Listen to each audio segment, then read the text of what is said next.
My dear students, welcome to science and fun.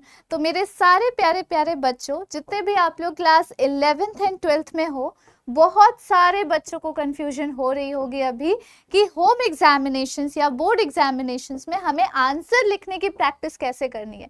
Because I know कि after switching from class 10 to 11th, it's very difficult for you all to write answers according to the question, according to the level of your class. क्योंकि 10th class की तरह आपको 1 liners 2 liners में answers नहीं लिखने होते। अगर answer आपको 5 मार्क्स के हिसाब से लिखना है तो एटलीस्ट आपको 1.5 पेज एटलीस्ट तो फिल करना ही पड़ेगा, and you have to give all the crisp information about what is being asked to you, right? तो let's start and let's discuss about how to write answers in biology. सबसे पहले देखो करना क्या होता है। मैं बहुत ही एक बेसिक सा एग्जाम्पल लूंगी, एक छोटा सा क्वेश्चन मैं उठा के आपको समझाऊंगी कि अगर ऐसा क्वेश्चन आ जाता है मान लो, तो फिर आप कैसे लिखोगे। तो सबसे पहले मैं एक क्वेश्चन मेरे दिमाग में चल रहा है, मान लेते हैं क्वेश्चन नंबर 1 आपके एग्जाम में आ जाता है, 3 मार्क्स का या 4 मार्क्स का या 5 मार्क्स के बेसिस पर हम बाद में डिस्कस करते हैं, ठीक है। तो सबसे पहला क्वेश्चन मान लो आ जाता है, डिस्कस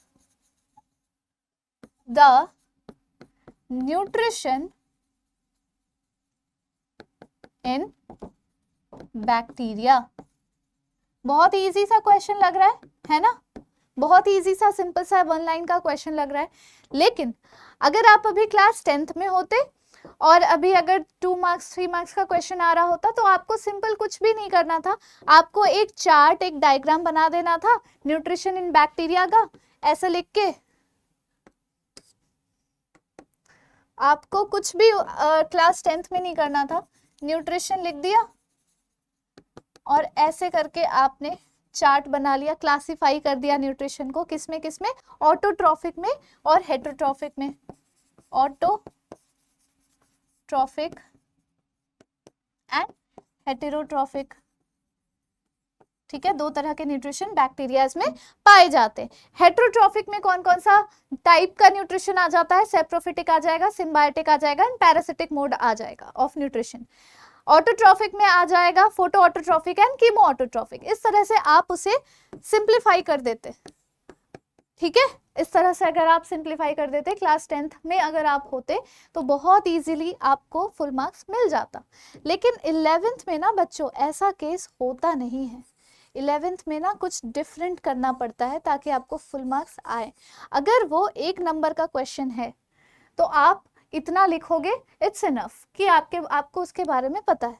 अगर वो ज्यादा मार्क्स का क्वेश्चन है, लेट्स से 4 मार्क्स या फिर 5 मार्क्स का क्वेश्चन है, पूछा आपसे जा रहा है न्यूट्रिशन, लेकिन किसके बारे में पूछा जा रहा है? बैक्टीरिया के बारे में। बैक्टीरिया क्या होता है? आपका आंसर यहां से स्टार्ट होना चाहिए। The first word of your answer should be bacteria. This is the correct way to answer in subjective questions. जिसके बारे में पूछा जा रहा है आपको पहले उसे डिफाइन करना पड़ेगा, उसके बारे में आपको कुछ इंफॉर्मेशन बतानी होगी। फिर जिसके बारे में जो चीज पूछी जा रही है, फॉर एग्जांपल बैक्टीरिया के बारे में पूछा गया, बैक्टीरिया आपने समझा दिया कि अरे इसको बैक्टीरिया कहते हैं। बैक्टीरिया के बारे में न्यूट्रिशन पूछा गया तो आपको अब न्यूट्रिशन को डिफाइन करना पड़ेगा कि न्यूट्रिशन होता क्या है। जब एग्जामिनर सेटिस्फाई हो जाएंगे कि आपको बैक्टीरिया भी पता है, आपको न्यूट्रिशन भी पता है, and now you are coming to the question, to the main topic कि कितने टाइप के न्यूट्रिशन प्रेजेंट होते हैं, because you have to discuss.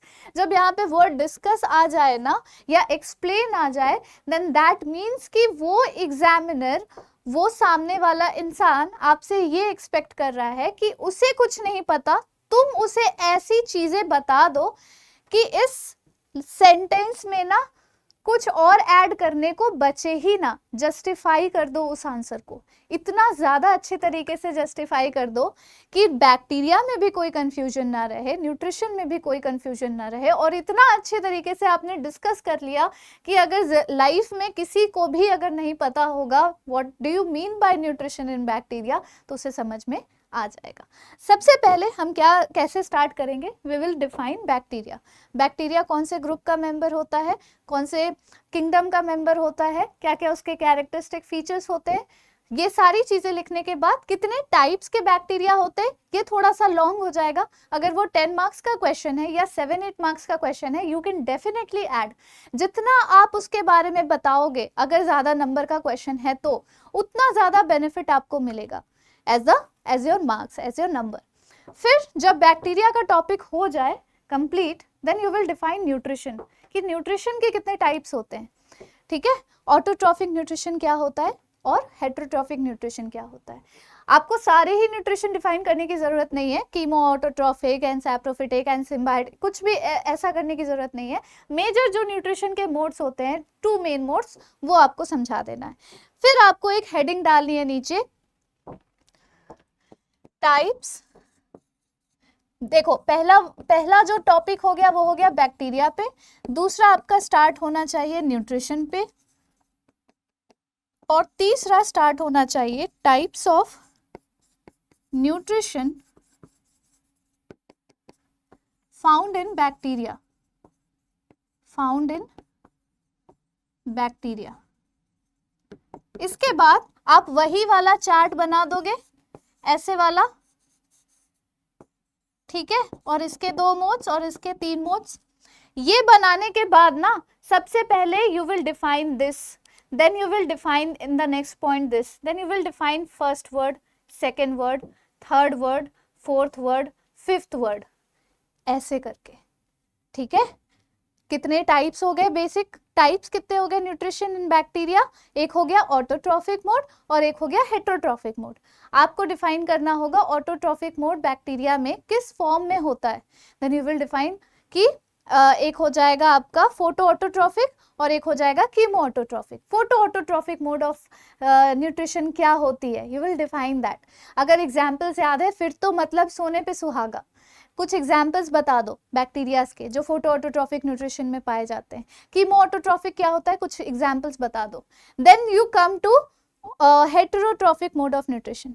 फिर हेटरोट्रॉफिक में कितने पार्ट्स आ गए, सबसे पहले आ गया सैप्रोफिटिक, फिर आ गया पैरासिटिक, फिर आ गया आपका सिम्बायोटिक। तो तीनों को आपको समझा देना है अच्छे से क्लियरली। और अगर एग्जाम्पल्स लिख रहे हो हर एक पॉइंट में, आई स्वेयर कि आपको फुल मार्क्स लाने से कोई रोक नहीं सकता if you are in class 11th और in class 12th।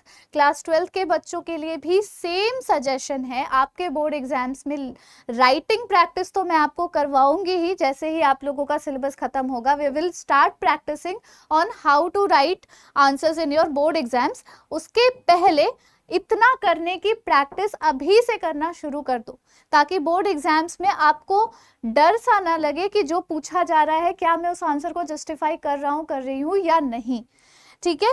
So this is the way बच्चों कि इस तरीके से आपको आंसर लिखना चाहिए। हाँ, जो भी क्वेश्चन में अगर आपको लगता है कि कोई डायग्राम आप बना के उस क्वेश्चन को सपोर्ट कर सकते हो, it will be definitely very helpful.